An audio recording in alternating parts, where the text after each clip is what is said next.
These bracelets were given to me after my grandmother died. I do remember them as a child. She would take them out and we would play with them. We called them Shazam bracelets. Inherited them from her aunt, a friend of the last queen of Hawaii, Queen Liliuokalani. The guest recalls playing with the Shazam bracelets as a child, before receiving them along with a letter confirming their connection to the Hawaiian royalty. The bracelets are linked to Queen Liliuokalani's reign and their Victorian design with tassel motifs, signifying that they were likely acquired after 1891, possibly during the Queen's trip to London or the United States. Queen Liliuokalani was the only reigning queen in Hawaii. The bracelets are made of high-carat gold, featuring delicate tassels and a patina that adds to their age. The appraiser emphasizes the importance of maintaining this original finish for added value. The patent 1870 clasp shows that the bracelets are American-made, reflecting jewelry mechanisms of the time period, and the lack of any maker's mark makes them even more intriguing. The appraiser appreciates the condition of the bracelets, noting that their hollow construction and well-preserved state make them a rare and highly valued pair, especially as they have been kept intact without major damage. The bracelets are well documented with paperwork confirming their royal origins. The appraiser highlights how the Hawaiian collecting market is strong, further boosting the value.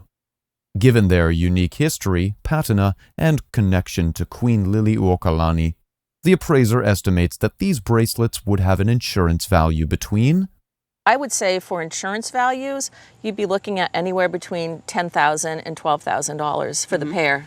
Okay. This was my aunt's.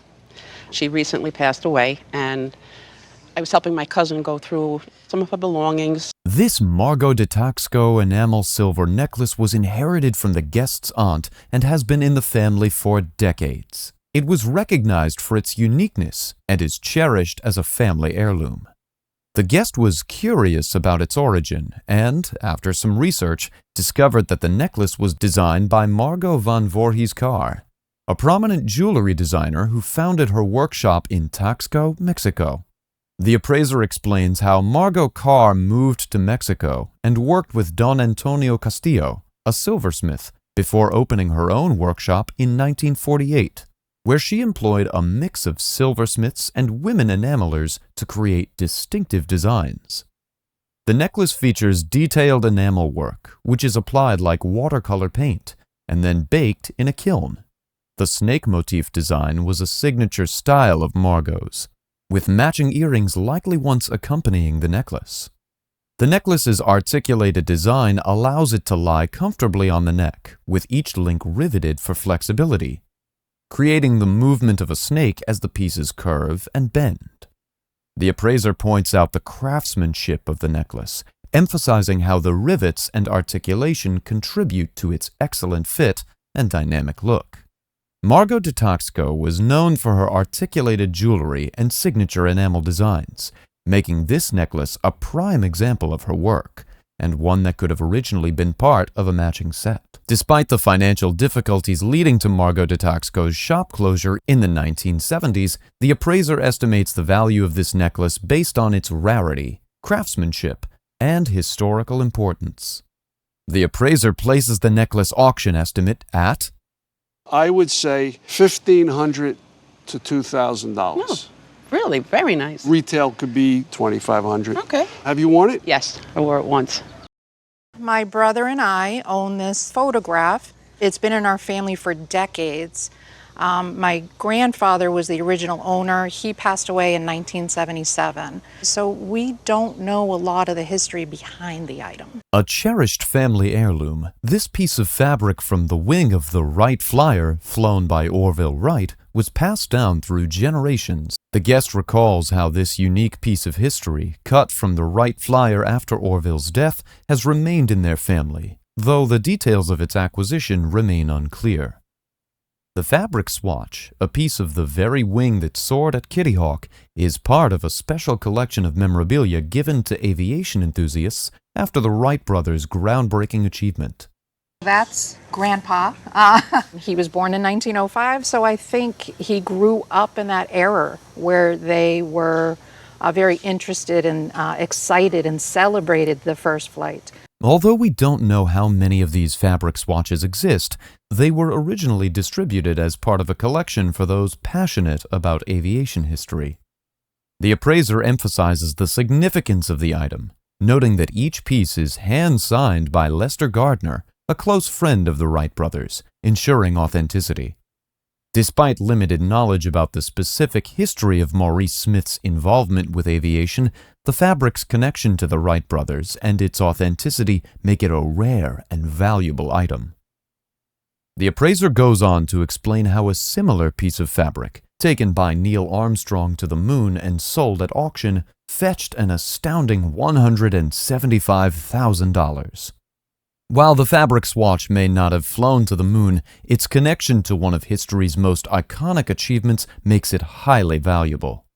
The appraiser confidently estimates the auction value of this piece at, I would put an auction estimate on this of $8,000 to $10,000. Wow, I am shocked. During the 80s, I was in the National Guard in Danbury, Connecticut, and they had a civil air defense shelter down in the basement. And they were cleaning it out. They said, we want all you 19-year-old kids to take everything and just toss it in a dumpster. The guest's family heirloom, a vintage Women's Christian Temperance Union sign, was rescued from a civil air defense shelter in the 1980s, sparing it from the dumpster. The guest found the sign while serving in the National Guard in Danbury, Connecticut, and it became a cherished piece after being discovered among discarded items. The appraiser notes that this anti-alcohol sign dates to around 1910 to 1915, a time when the WCTU was heavily advocating for prohibition. They were very big proponents on anti-slavery, prohibition, and also women's suffrage. As you can see just from this, it's very cool. Alcohol plus gasoline equals danger. Why drink beer, wine, whiskey all contain alcohol. So it's made of porcelain over metal, the sign's alcohol plus gasoline equals danger message is a reminder of the WCTU's anti-alcohol stance and its campaign for prohibition. The grommets are right, that's the holes here. And to me, it's really cool looking because it's got some wear. Dating it, I would say 1910, 1915 period, that's when they were really, really active on prohibition. The appraiser appreciates the wear and patina on the sign, suggesting that the sign's condition, though showing signs of age, adds to its historical charm. The reverse side of the sign, featuring a skull and crossbones next to the phrase "alcohol is the poison," makes it an even more desirable item for collectors, especially those interested in vintage advertising and anti-alcohol memorabilia. And it's a great display piece. I can picture this hanging over somebody's bar in their basement. With its bold imagery and historical significance, the appraiser estimates the auction value at, if I were to put this at auction, I would put a $3,000 to $5,000 estimate on it. Really? And I think it would sell in every bit of that. And if you get the right people bidding on it who love this type of imagery, it'll go for more. It was about 30 years ago. Did you know who the artist was when you bought it? No, I didn't. 3 years ago, we found the signature in the back and the date. She's a Jewish sculptress. Her name is Chana Orloff. The guest's Chana Orloff marble bust of Cecile de Brunhoff, a remarkable piece of art, was purchased at an estate sale around 30 years ago for just $75 to $100. The signature and date on the back revealed the artist's identity, Chana Orloff, a Jewish sculptress born in 1888 in what is now Ukraine. Her name is actually pronounced Chana Orloff. Chana Orloff. Yeah, and she was born in what's now Ukraine. And in 1905, her family fled to Palestine. Orloff, who fled to Palestine with her family in 1905, became a skilled sculptor after studying in Paris. She gained recognition for her portraits of notable figures, including Matisse and Picasso. She studied needlework and then eventually got into sculpture. She was very successful. She did a portrait of Matisse, there's a portrait of Picasso, and just many, many other people. The marble bust is carved from a pinkish marble, showcasing Orloff's signature style. The contrast between the rough stone and the smooth figure gives the piece a striking presence. and very, very intensive work that's involved. It's made out of this wonderful marble that has sort of a pinkish cast to it. And it's a natural material, so there are flaws in the marble. The textured hair and natural flaws in the marble make the bust a stunning example of Orloff's craftsmanship, making it a unique original from 1925. This bust is also known as a portrait of Cecile de Bruynhoff, the woman who inspired the Babar stories, adding extra value and historical significance to the piece. She made quite a number of these. She also had them cast in bronze. And the problem with the bronze is that many were done under her auspices, but many were done posthumously and unauthorized. Right. The appraiser estimates the value of the piece to be between, in a gallery, I would put it in the $30,000 to $50,000 range. Oh, that's wonderful. That's wonderful. My dad bought it, I believe, in about 1977. Mm-hmm. He acquired it in the Berkshires. My parents used to love to go antiquing to Lenox, Stockbridge, estate sales. The guests' parents loved antiquing, often visiting Lenox, Stockbridge, and estate sales where this beautiful piece was found. The guest's father thought the chest would be perfect for storing jewelry, and it fit beautifully with the guest's bedroom furniture. This is so finely done that it was a salesman sample, probably. I mean, we can only guess. Right. It also could have been made for a cabinet maker's son or daughter. The appraiser examines the miniature chest, explaining its finely detailed craftsmanship, and noting that it may have been a salesman sample or a gift for a cabinet maker's child. Crafted in New London County, Connecticut, likely around 1875. The distinctive wavy fans, graduated scrolls, and brass fittings indicate that the piece is closely modeled after early New London County work, influenced by the Chippendale style. The appraiser also highlights the wood choices, including mahogany for the primary wood and chestnut, poplar, and white pine for secondary woods, confirming its American craftsmanship. The brasses, machine cut instead of hand cut, help date the piece to the late 19th century, while the oxidized wood on the backboard suggests that it was reused from an earlier piece.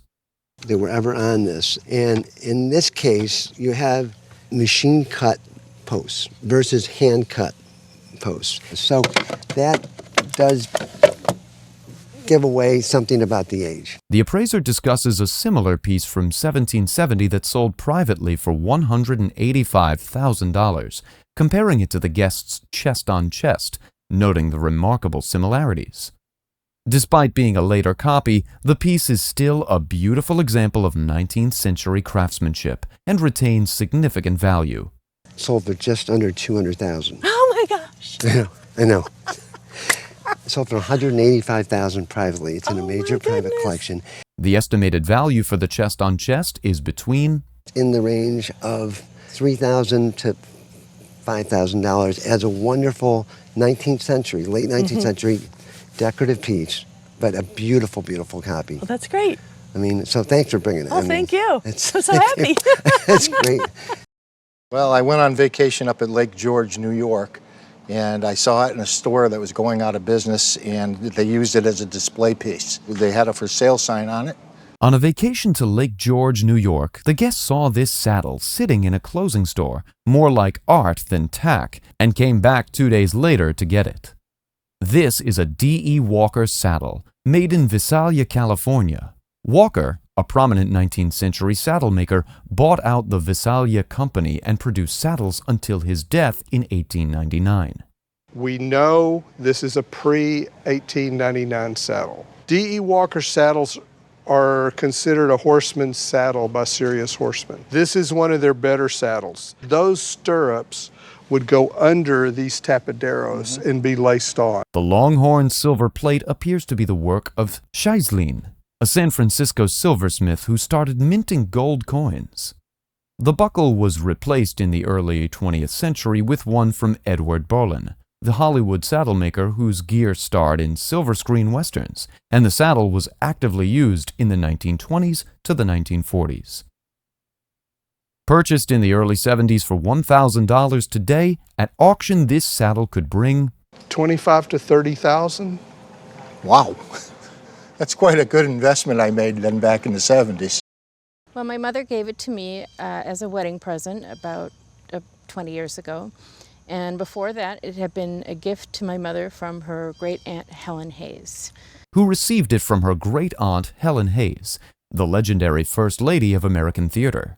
And she was one of the earliest people to achieve the EGOT, as we call it these days, which is winning an Emmy, a Grammy, an Oscar, and a Tony. Yeah. Along with it came a heartfelt note from Helen, mentioning the gift was chosen by her husband, Uncle Charlie MacArthur.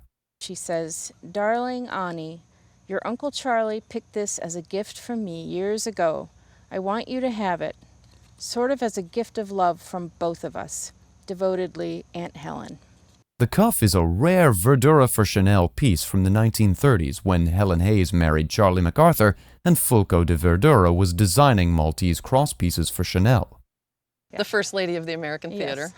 She was such a rock star in the entertainment world with such a long career that spanned over 80 years. And she was one of the earliest people to achieve the EGOT, as we call it these days, which is winning an Emmy, a Grammy, an Oscar, and a Tony. Yeah. Fulco Santo Stefano della Cerda, Duke of Verdura, began collaborating with Coco Chanel in 1927 to redesign her jewelry line, creating iconic designs like the Maltese cross cuff seen here.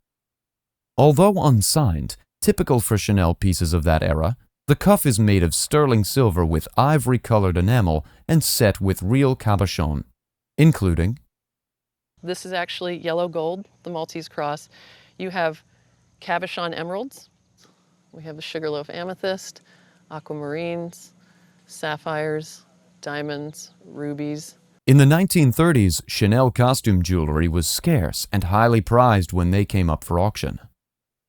In 2016, a Verdura for Chanel bracelet that was enamel, a different design, not the iconic Maltese cross, with all faux stones, that was actually Coco Chanel's, came up for auction with a $25,000 to $35,000 estimate. Wow. Given its authentic stones, historic connection to Helen Hayes, and rarity, this cuff's conservative auction value today is between... Very conservative auction estimate would be at least $100,000 to $150,000. Goodness. Oh, my word. What a treasure. Water horn came through my mother's family. It's been in the family for around 70 years.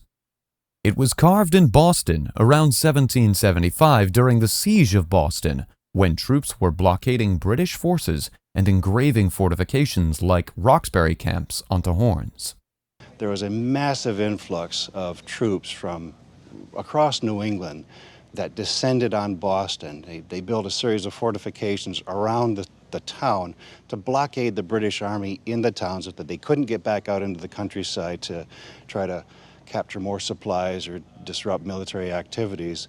We actually see the term Roxbury camps. The inscription reads, "By Abimelech Uncas," and research shows he was a Mohegan Native American from Norwich who served in Colonel Danielson's regiment during 1775. Abimelech Uncas even shows up on a muster roll from October 1775 and re-enlisted in 1777 during the First Connecticut regime, often on Indian duty.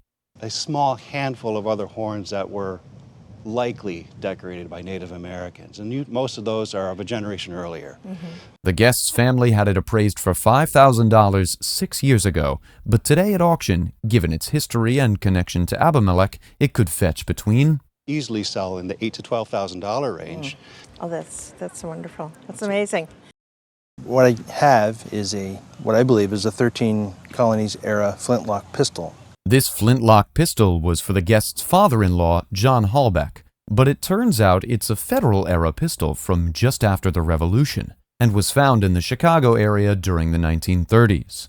Even though there's no maker's name on the gun, the distinctive stylized folk art eagle with 13 stars on the butt cap tells us this is attributed to Halbach and Sons of Baltimore.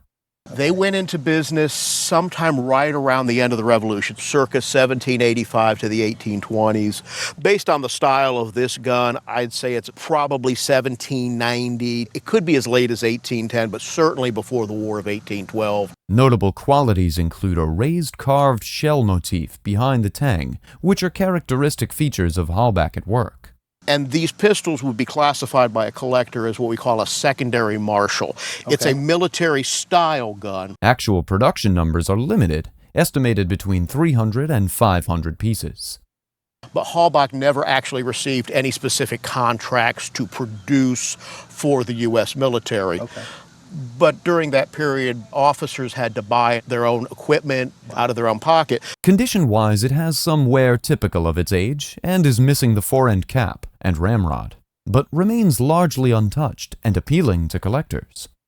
But it's the way any serious collector wants to find a gun, just untouched and wonderful. On the auction market, a Federal-era Halbach & Sons flintlock like this would likely sell in the range of... In today's auction market, this gun is going to bring somewhere in the $4,000 to $6,000 range. That's amazing.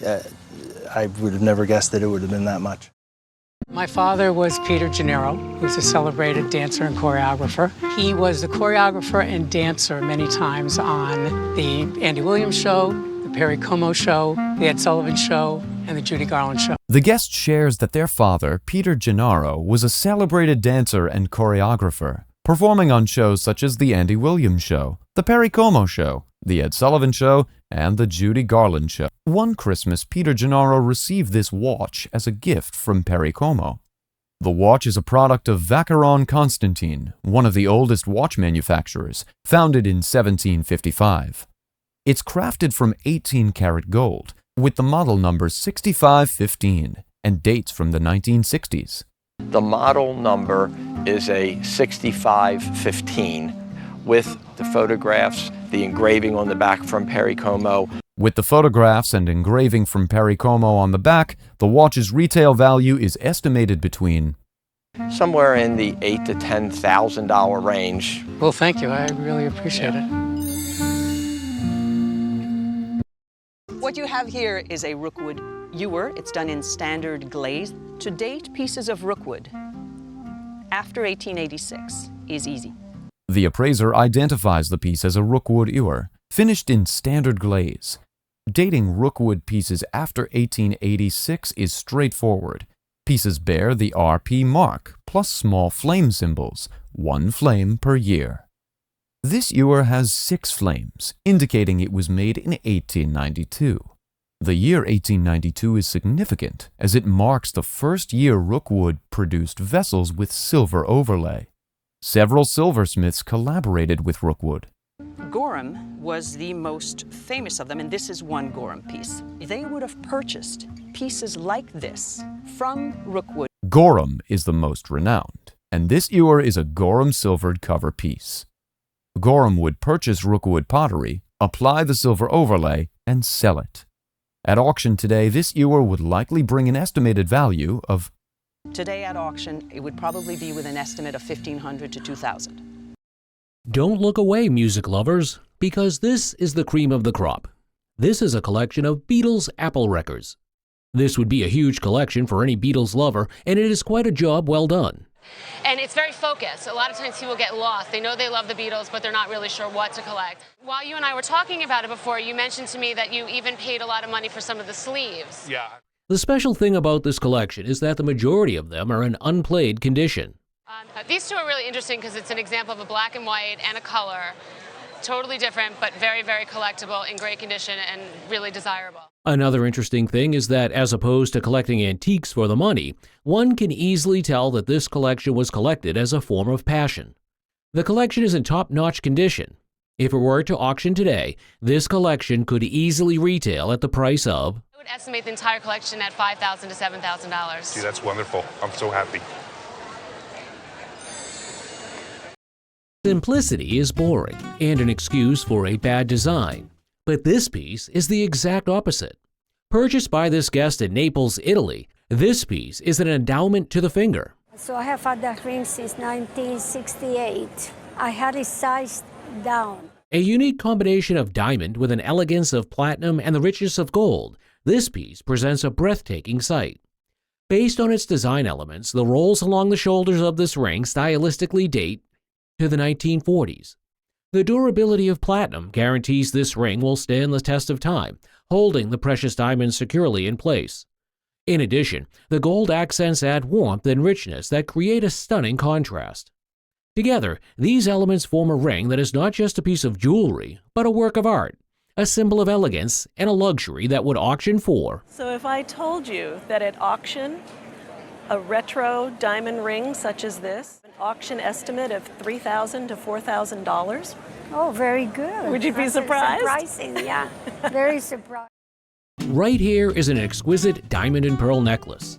The necklace features an array of dazzling elements. And when did you wear it? I've worn it for my wedding, and other than that, it lives in the safe deposit box. You've only worn it once? Yeah. Its diamonds are authentic and of high quality, with the centerpiece being a stunning 5-carat diamond surrounded by platinum filigree and smaller diamonds. The top section boasts a 2-carat diamond, adding to the overall brilliance and value of the piece. This necklace also includes small, natural oriental pearls, accentuating its delicate beauty. The metal is platinum. Oh, really? The inside of the box has embossing in the center of it, and the company name is Phelps and Perry of Maiden Lane in New York. The necklace's design is quintessentially Edwardian, a style characterized by intricate metalwork and the emphasis on light, airy designs. For its intrinsic beauty and high-quality diamonds, this piece would auction for. And the quality of it, at retail, this piece should bring $250,000. And that's a conservative estimate because of the volatility of the diamond market. Oh boy. Thank you very much. A guest brought in a 1919 World Championship baseball for appraisal. The baseballs were given to him around 38 years ago when he was about 13 years old by a friend of his mother's before the friend moved back to Texas. The appraiser noted that the 1919 Cincinnati Reds were an underappreciated but excellent team, winning 96 games and the World Series against the Chicago White Sox, who were favored to win. The White Sox's loss was later marred by the scandal of them possibly throwing the game, overshadowing the Reds' victory. The appraiser examined the baseball, which was signed by 26 members of the team, including manager Pat Moran and owner August Herman. Notable signatures included Hall of Famer Ed Roush and Jake Dalbert, a significant era player whose signature is rare. The appraiser highlighted the championship team's signed balls, especially those from earlier periods, are highly collectible and rare. The appraiser informed the guest that fewer than 5 such baseballs from the 1919 Cincinnati Reds are known to exist, estimating its auction value between... I would put an auction estimate of between $45,000 and $50,000. Phew. That's a little more than I thought. Yeah. The guest's father, a retired doctor, had purchased a watch at a pawn shop on 3rd Avenue about 30 years ago.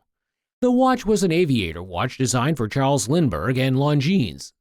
Its large size was due to the cold temperatures in unpressurized planes, making it easy to read in dim light. The watch was worn on the outside of a jacket and had a large size. This version was the most valuable and rare, made specifically for flight, and was produced from the mid-1930s to the early 1940s. The guest's father had paid $100 for the watch 30 years ago. Due to the watch's historical significance, beauty, and rarity, the appraiser estimated the watch's current retail value at... A watch like this on the retail market today probably would run around $12,000. Thank you. My father's going to be pleased. The guest brought in a deed that was signed by General Custer and his wife Elizabeth from Monroe, Michigan. This document is a real estate deed recording the sale of a property. There is a beautiful love story behind this document, which relates to the determination of General Custer to prove his love for Elizabeth in 1862. This document was executed in 1870 when Custer and Elizabeth sold 4 plots of land, which was Elizabeth's inheritance from her father. They sold the property for $300 due to the financial stress that resulted from Custer being court-martialed and suspended at the time. An interesting fact about this document is that it was co-signed by George Custer and Elizabeth, which is uncommon. Among the pantheon of Custer's documents, the military ones are the most valuable, but this document supersedes them all because of its 2 signatures. This document, which was bought for $1,500 15 years ago, would be estimated at an auction for... At auction, conservatively, I would estimate this document at $3,000 to $5,000. I love the way he signed it with his flamboyant signature. That guy was a character. This guest got this celestial object from her mother, who was a medium and is on the show. It is the figure of Guanyin, one of the immortals, a representative of compassion and mercy. Guanyin is usually accompanied by an acolyte, the figure of the boy surrounded by a mystical scarf. Looking at the figure is dressed in long robes, wearing beads around the neck, and her hand is raised in mudra. On her other hand is a ruyi scepter, which means, may your wishes come true. And surrounding her is a splash of water, which connotates turbulence. The carving and material is white marble that dates back to the late Qing dynasty, the 19th century. There are certain areas of brown discoloration on the body due to frequent touch by people because it is a devotional figure. However, the stand made from lovely Asian hardwood was done later. Since the guests decided to keep it, a realistic insurance value would be $10,000 range.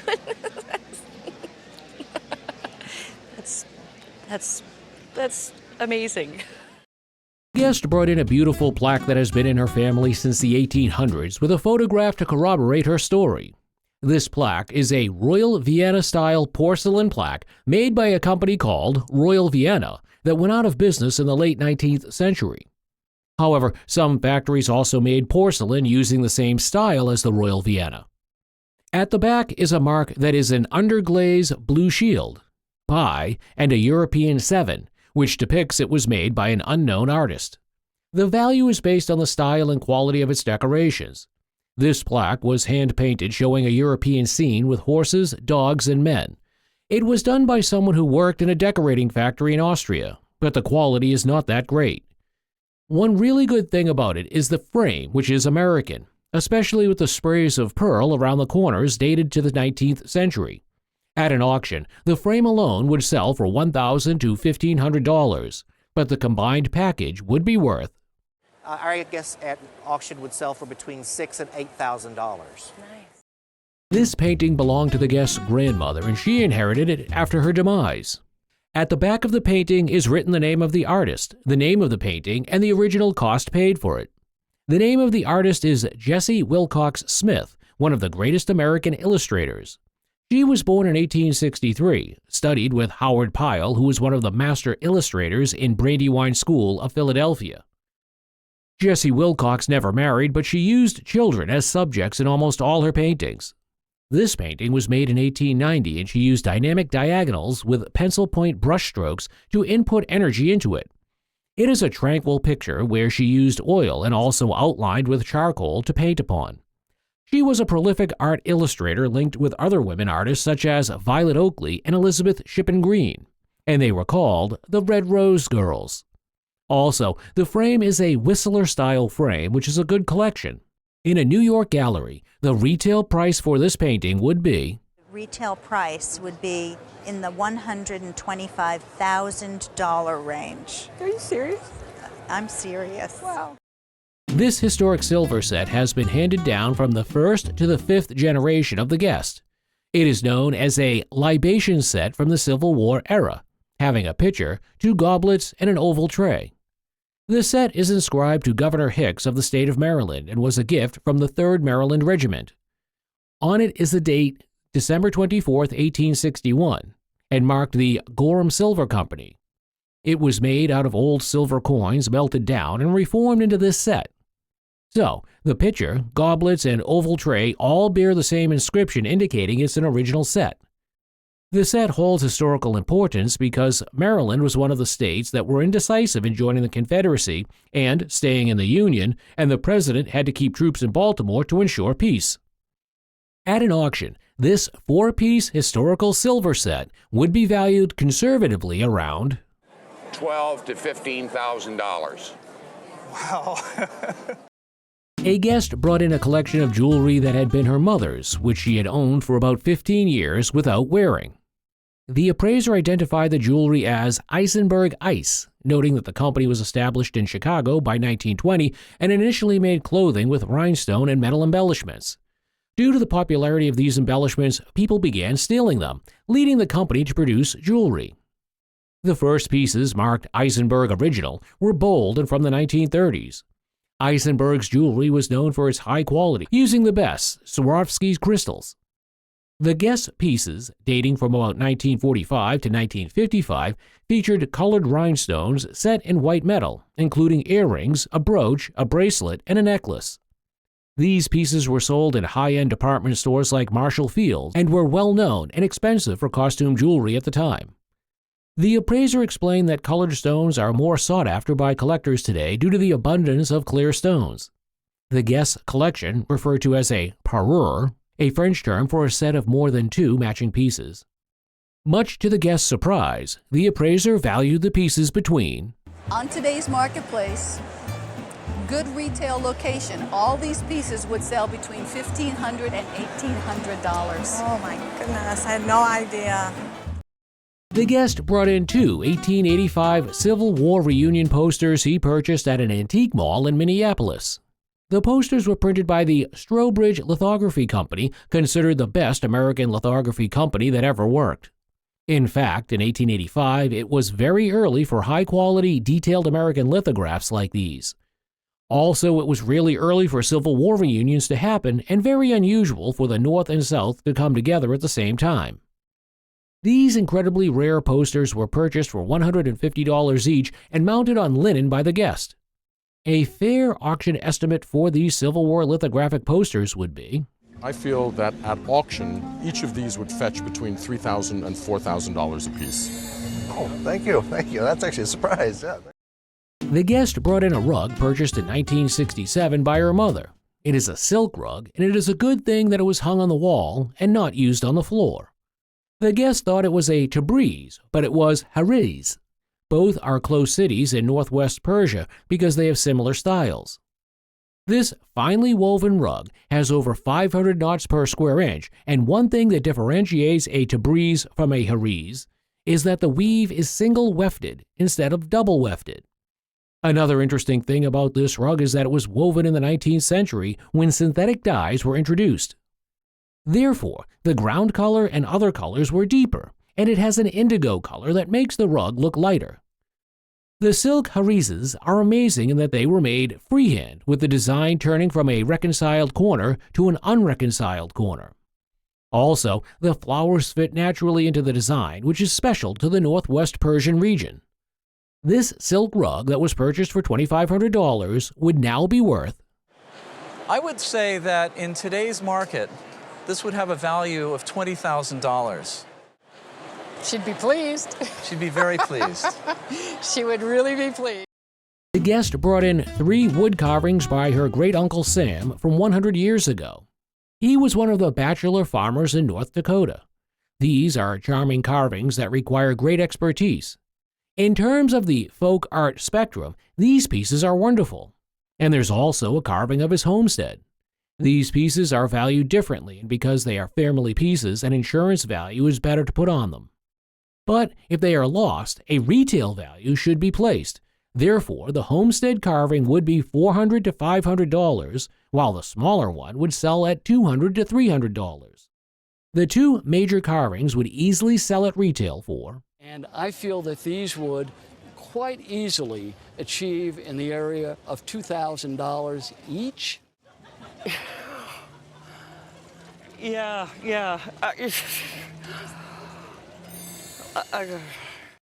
Carl R. Krafft's great-grandson is on the show with one of his early paintings inherited from his mother. This painting was named Autumn Reds because of the fall scene of it and the brilliant colors that depicts emotion. Carl was born in the mid-1880s in the Chicago area and was identified with Oak Park, where his original studio is. He was known as a Midwestern impressionistic early 20th century landscape painter. In the early 1910s, he set up the Ozark Society of Artists, which was a large association of artists in Missouri. Carl was prominent and successful, and sold many paintings during the Depression. The date on this picture is 1936, as seen on the back, and the painting is oil on canvas. At some point during Carl's career, his work was plagiarized, hence he started using thumbprints to authenticate his work. But this painting, which is one of his early works, did not bear his thumbprint to the dismay of the host.